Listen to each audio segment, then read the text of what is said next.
आज हम डिस्कस करेंगे प्रिपरेशन ऑफ सॉइल के बारे में, जिसमें हम देखेंगे सॉइल को प्रिपेयर क्यों किया जाता है, कैसे किया जाता है, कौन से टूल्स का इस्तेमाल किया जाता है सॉइल को प्रिपेयर करने के लिए।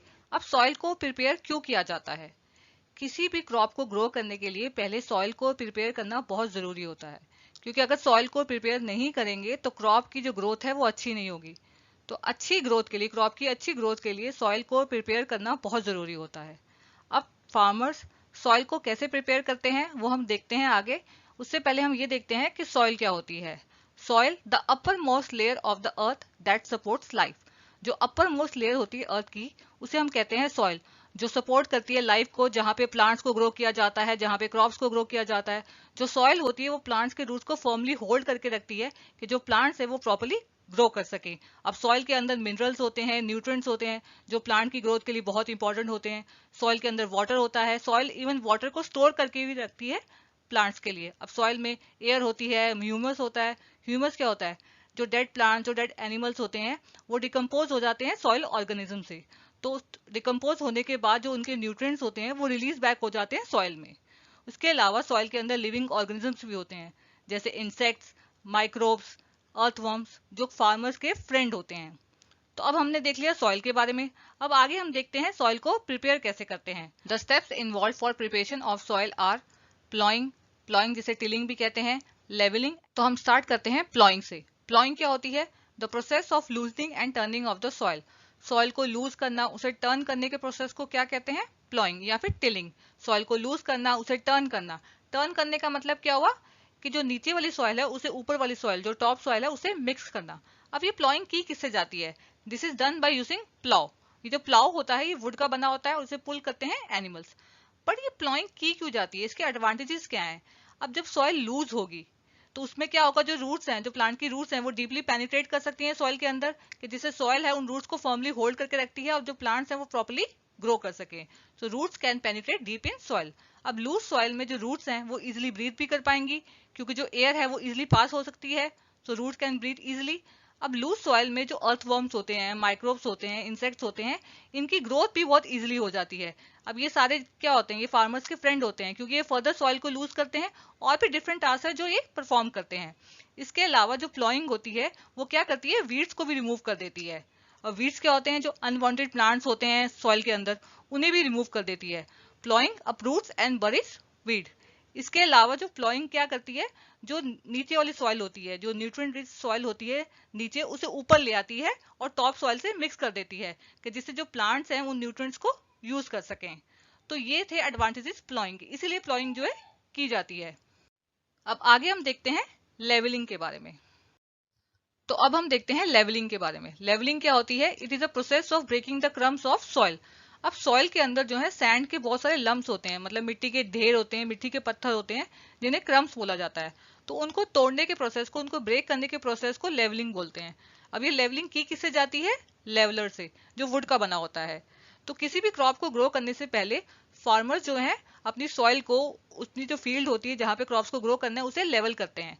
बट लेवलिंग की क्यों जाती है? इसके एडवांटेजेस क्या हैं? सबसे पहला इसका एडवांटेज ये है कि इट प्रिवेंट सॉइल इरोजन। जो टॉप सॉइल होती है वो कैरिड अवे नहीं होती विंड से, या वॉश्ड अवे नहीं होती रेन वाटर से। Secondly, it help in uniform distribution of water. अब जब जो सॉइल है पूरी लेवल्ड होगी, फील्ड जो है पूरी लेवल्ड होगी, तो जब वाटर डाला जाएगा उस फील्ड के अंदर, उस सॉइल के अंदर, जब इरिगेट किया जाएगा उसको, तो जो वो डिस्ट्रीब्यूशन है वाटर का वो बिल्कुल यूनिफॉर्मली होगा, प्रॉपरली होगा। ये नहीं है कि कहीं ज्यादा हो जाएगा पानी, कहीं कम हो जाएगा। और thirdly, it help in sowing. Sowing क्या होती है? बीज को बोना। तो ये थी लेवलिंग। ये प्लाव क्या होता है, किस लिए यूज होता है? It is use for tilling the soil, adding fertilisers and removing weeds. Soil को टर्न करने के लिए, उसे लूज करने के लिए, फर्टिलाइजर्स को ऐड करने के लिए, और जो वीड्स है उसे रिमूव करने के लिए। वीड्स क्या होते हैं? जो अनवांटेड प्लांट्स होते हैं सॉइल में। अभी जो प्लाव है ये एशियन टाइम से जो फार्मर्स हैं इसे यूज करते आ रहे हैं। ये वुड का बना होता है और इसे पुल कौन करते हैं? एनिमल्स। जैसे आप फोटो में भी देख सकते हैं, फिगर में भी देख सकते हैं, यहाँ पे 2 बुल्स का इस्तेमाल किया गया है प्लाव को पुल करने के लिए। सेकंड फिगर को अगर आप ध्यान से देखेंगे, जो जो प्लाव है इसमें आपको एक ट्रायंगुलर आयरन स्ट्रिप दिखाई दे रही होगी जो सिल्वर कलर की है, इसे कहते हैं प्लाव शेयर। और ये जो लॉन्ग वुड सी आपको दिखाई दे रही होगी, एक लॉग ऑफ वुड है जो बड़ी लॉन्ग सी है, इसे कहते हैं प्लाव शाफ्ट। और ये जो पहली फिगर में एनिमल्स के ऊपर भी एक वुड पड़ी हुई है, एक लंबी सी वुड, उसे कहते हैं बीम। तो इस बीम के मिडल में से प्लाव के एक एंड को अटैच कर दिया जाता है। तो जब एनिमल चलते हैं तो प्लाव जो है वो पुल होता रहता है। अब आजकल जो है प्लाव जो है वुड के नहीं आयरन के यूज होते हैं। तो ये था प्लाव। सोइंग जो है वो क्रॉप प्रोटेक्शन का बहुत ही इंपॉर्टेंट पार्ट है।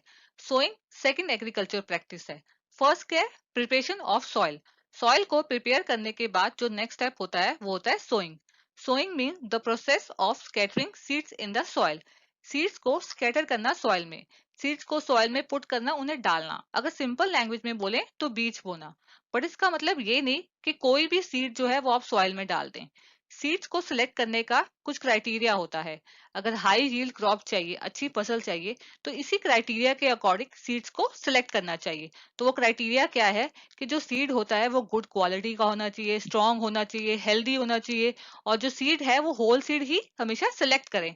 ये ना हो कि वो सीड ब्रोकन हो या क्रश हो। और सीड की जो जर्मिनेशन कैपेसिटी है वो हाई होनी चाहिए कि वो अच्छे से जर्मिनेट हो सके प्लांट में। और सीड जो है वो इन्फेक्शन फ्री होना चाहिए, उसे कोई डिजीज ना हो। क्योंकि अगर सीड को कोई इन्फेक्शन होगा, डिजीज होगा, तो एग्रीकल्चर प्रोसेस में काफी सिवियर प्रॉब्लम्स आ सकती हैं। तो सीड्स को सिलेक्ट करने का एक प्रोसेस होता है। उस प्रोसेस में क्या करते हैं कि सीड्स को वाटर में डाल देते हैं। जो सीड्स डैमेज होते हैं, जो बैड क्वालिटी के होते हैं, वो हॉलो हो जाते हैं, लाइट हो जाते हैं, और वाटर में फ्लोट करना शुरू कर देते हैं। और जो सीड्स गुड क्वालिटी के होते हैं वो वाटर में सिंक कर जाते हैं। तो इस प्रोसेस से गुड क्वालिटी सीड्स को सिलेक्ट कर सकते हैं। अब आगे हम देखते हैं मेथड ऑफ सोइंग। तो सबसे पहले हम देखते हैं ब्रॉडकास्टिंग मेथड के बारे में। इसमें क्या होता है? The seeds are just spread on the soil manually. इसमें क्या करते हैं कि सीड्स को हाथ में लेते हैं और उसे सॉइल में स्प्रेड कर देते हैं, उसे सॉइल में फैला देते हैं। जैसे आप फिगर में भी देख सकते हैं कि सीड्स को हाथ में लिया और उनको फैला दिया सॉइल में। अब इसके एडवांटेजेस क्या है कि ये मेथड है ये चीप होता है, क्योंकि इसमें कोई टूल का इस्तेमाल तो किया नहीं, ये कोई इन्वेस्टमेंट तो की नहीं है, तो ये बहुत सस्ता सा मेथड है।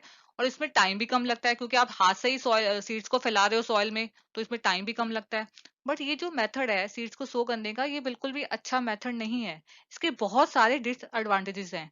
तो वो क्या है देखते हैं कि जो सीड्स होते हैं उनकी जो डिस्ट्रीब्यूशन है वो यूनिफॉर्म नहीं हो पाएगी, वो अनइवन होगी।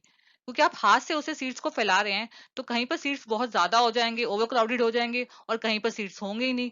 तो उसकी वजह से जो सीड्स के बीच में प्रॉपर स्पेसिंग नहीं होगी, प्रॉपर डिस्टेंस नहीं होगा, तो जब वो सीड्स हैं जर्मिनेट करेंगे प्लांट्स में, तो वो प्लांट्स भी ओवर क्राउडेड हो जाएंगे। उनको प्रॉपर सनलाइट नहीं मिल पाएगी, न्यूट्रिएंट्स नहीं मिल पाएंगे, वाटर नहीं मिल पाएंगे, तो उनकी ग्रोथ पे इफेक्ट होगी। तो क्रॉप प्रोडक्शन अच्छी नहीं हो पाएगी। और जो सीड्स हैं, बहुत सारे सीड्स तो सॉइल के ऊपर ऊपर ही रह जाएंगे, क्योंकि आप हाथ से ही फैला रहे हैं, तो वो सीड्स जो है वो तो सॉइल के ऊपर ही रह जाएंगे। तो उन सीड्स को बर्ड्स उठा के ले जाएंगी, या उन सीड्स को बर्ड्स खा जाएंगी।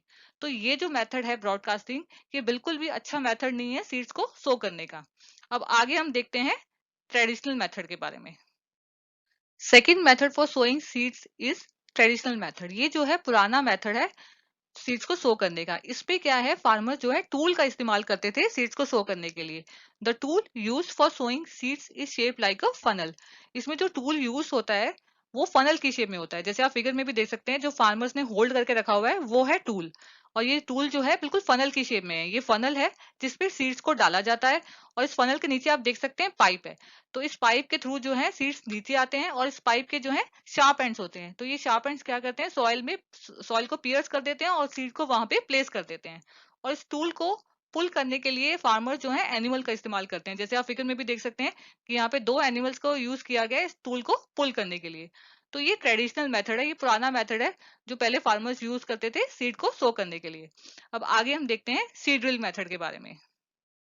Next method for sowing seed is seed drill method. आजकल जो फार्मर्स है सीड ड्रिल का ही इस्तेमाल करते हैं सीड्स को सो करने के लिए, और सीड ड्रिल को पुल करते हैं with the help of tractor. Tractor की हेल्प से सीड ड्रिल को पुल करते हैं। सीड ड्रिल जो है कुछ इस तरह से होती है, और यहाँ पे ये होती है फनल जहाँ पे सीड्स को डाला जाता है। ये बहुत ही अच्छा मेथड है सीड को सो करने का। इसके बहुत सारे एडवांटेजेस हैं। सबसे पहला एडवांटेज ये है कि जो सीड्स होते हैं इन्हें प्रॉपर डेप्थ में, सॉइल में प्रॉपर डेप्थ में ही सो करती है। ये नहीं कि बहुत ज्यादा सॉइल के अंदर, ना ज्यादा सॉइल के ऊपर। और इवन सीड्स के बीच में प्रॉपर स्पेस होती है, प्रॉपर डिस्टेंस होता है कि सीड जो है वो अच्छे से जर्मिनेट कर पाए। और सीड्स को सो करने के बाद ये उन्हें सॉइल से कवर भी कर देती है कि जो बर्ड्स हैं उस सीड्स को उठा के ना ले जाएं या उन्हें खा ना जाएं। और ये जो मेथड है इसमें ना बहुत टाइम भी बचता है, क्योंकि इसे पुल किया जाता है ट्रैक्टर की हेल्प से, तो बहुत टाइम बचता है, बहुत जल्दी सीड्स सो हो जाते हैं और लेबर भी ज्यादा नहीं लगती है। तो ये बहुत ही अच्छा मेथड है सीड्स को सो करने का। आजकल जो फार्मर्स हैं इसी मेथड का यूज करते हैं। अब आगे हम देखते हैं ट्रांसप्लांटेशन के बारे में, जो लास्ट मेथड है सोइंग का। The process of transferring the seedlings from nursery to the main field. इसमें जो है सीडलिंग्स को ट्रांसफर किया जाता है मेन फील्ड में, तो इस प्रोसेस को कहते हैं ट्रांसप्लांटेशन। तो बेसिकली होता क्या है कि कुछ सीड्स को पहले नर्सरी में सो किया जाता है, जब वो सीडलिंग में कन्वर्ट हो जाते हैं तो उन सीडलिंग्स को ट्रांसप्लांट कर दिया जाता है मेन फील्ड में। जैसे फॉर एग्जांपल पैडी, जो पैडी क्रॉप होती है उनकी सीड्स को पहले सो किया जाता है नर्सरी में। जब वो सीडलिंग बन जाते हैं तो उन सीडलिंग्स को ट्रांसफर कर दिया जाता है मेन फील्ड में। अब इस ट्रांसप्लांटेशन के क्या एडवांटेजेस हैं? इसके एडवांटेजेस ये हैं कि जो हेल्दी सीडलिंग्स होंगी उन्हीं को नर्सरी से लाके मेन फील्ड में ट्रांसप्लांट किया जाएगा। जो अनहेल्दी होंगे, जो खराब होंगे, उन्हें नर्सरी में ही डिस्कार्ड कर देंगे। और इसमें जो है रूट्स की जो पेनिट्रेशन है सॉइल में वो अच्छे से हो पाती है, क्योंकि खुद ही लगा रहे हैं मेन फील्ड में, तो उसकी रूट्स की जो पेनिट्रेशन है वो अच्छे से हो पाती है। और सीडलिंग्स के बीच में proper distance, proper space maintain हो पाती है, कि उन सीडलिंग्स को प्रॉपर सनलाइट, वाटर, न्यूट्रिएंट्स मिल सके और उनकी ग्रोथ जो है अच्छे से हो पाए। तो ये थे 4 मेथड्स सोइंग के। तो सोइंग क्या होती है और उसके मेथड्स क्या हैं डिफरेंट डिफरेंट, वो हमने सब देख लिया।